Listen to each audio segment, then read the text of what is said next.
দাদা, বিরোধী দলনেতা শুভেন্দু অধিকারী দাবি করছেন যে নন্দীগ্রামই মুখ্যমন্ত্রীর আসল অস্ত্র, সে অস্ত্র ভোতা হয়েছে এবং 20,000 ভোটে হারাবেন বলে চ্যালেঞ্জ করছেন, কি বলবেন?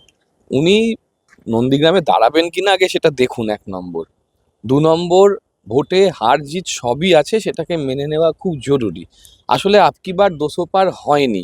চূড়ান্তভাবে বিজেপি যেটা মনে করেছিল যে তৃণমূলের লোকেদের হেলিকপ্টারে নিয়ে নিয়ে গিয়ে গিয়ে 200 পার করে ফেলবে, মমতা ব্যানার্জি একার নেতৃত্বে, অভিষেক ব্যানার্জির সেনাপতিত্বে সেই রথ থেমে গিয়েছে।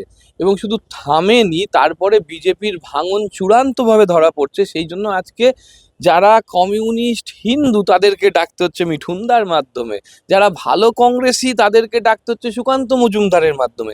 এবার তাহেরপুরে তো ওই এরোপ্লেনের বা হেলিকপ্টারের কি সব খারাপ খারাপ হয়ে গেছিল, ফলে এখন আর হেলিকপ্টার নিয়ে যেতে পারছে না।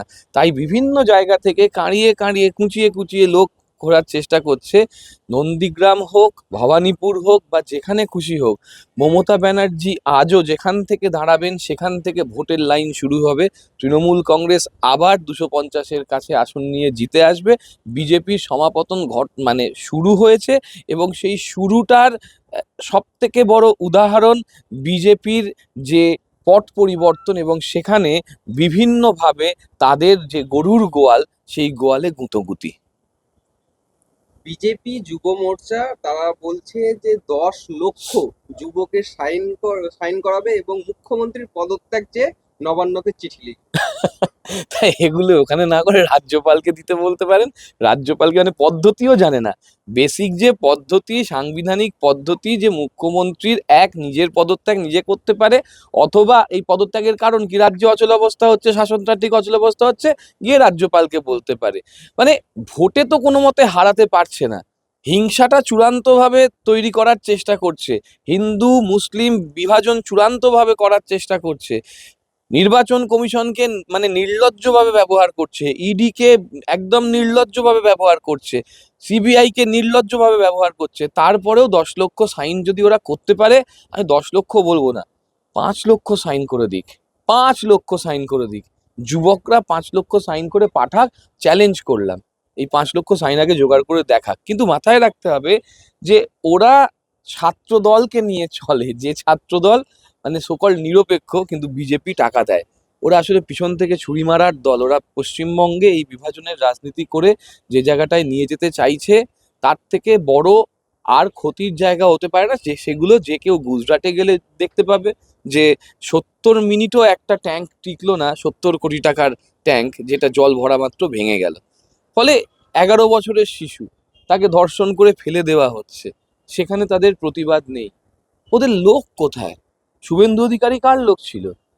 যে যুব মোর্চায় রয়েছে, এখন দায়িত্ব পেয়েছে, সে কার লোক ছিল? বিজেপির মূল লোকগুলো যারা ছিল, তারা তো এরকম ভাবে নিজেকে উগ্র হিন্দুত্ববাদী, উগ্র প্রোটেকশনিস্ট এরকম দেখায়নি। এরা বিজেপিতে নাম্বার পাওয়ার চেষ্টা করছে, বিভাজন পেয়ে ভোট কাড়ার চেষ্টা করছে। এর বাইরে এদের অস্তিত্ব বলে মানুষের কাছে কিছু নেই। যদি সত্যি এদের মানুষের অস্তিত্ব নিতে হতো, মানুষের ভোট ভালোবাসা নিতে হতো, তাহলে তো আধার কার্ডের মাধ্যমে ব্যাংকের লিঙ্ক করা আছে সবার। তাহলে খুব সহজেই ওই 100 দিনের টাকাটা পাঠিয়ে দিতে পারতো, খুব সহজেই ছাদের টাকাটা পাঠিয়ে দিতে পারতো। এরা জলের টাকা আটকাচ্ছে, এরা রাস্তার টাকা আটকাচ্ছে, এরা মাথার ছাদের টাকা আটকাচ্ছে, পেটের টাকা আটকাচ্ছে। এদেরকে মানুষ ভোট দেবে কেন?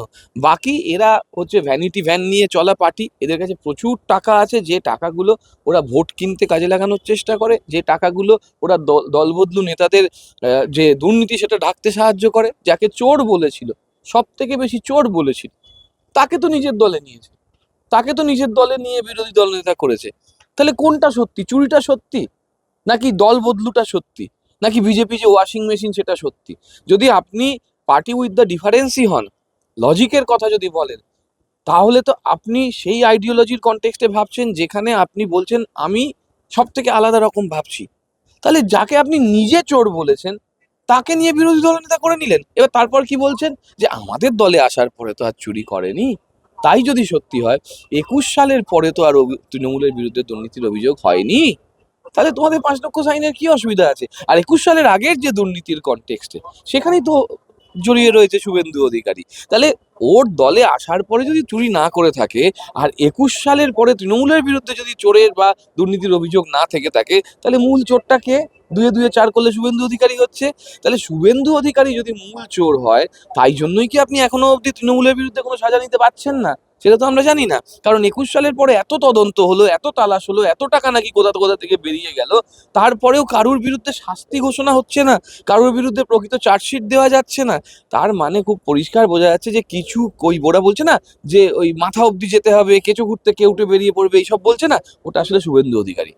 এবং সেই কারণেই শুভেন্দু অধিকারী বাঁচতে ওই দলে গিয়েছেন বলে আমাদের মনে হচ্ছে, এবং ওরা বিজেপিকে চোর বলে, এই শুভেন্দুকে চোর বলে নিজের দলে নিয়ে বিরোধী দলনেতা করেছে। ফলে ওদের যদি ৫ লক্ষ ১০ লক্ষ সাইন করাতে হয়, ওই চোরকে, কে শুভেন্দু অধিকারী চোর ছিল কি ছিল না, তার বিরুদ্ধে বা তার পক্ষে মত নেওয়ার জন্য ১০ লক্ষ সাইন করুক, তাহলে বোঝা যাবে বিজেপি পার্টিটার অস্তিত্ব ভবিষ্যতে কোন দিকে যাচ্ছে।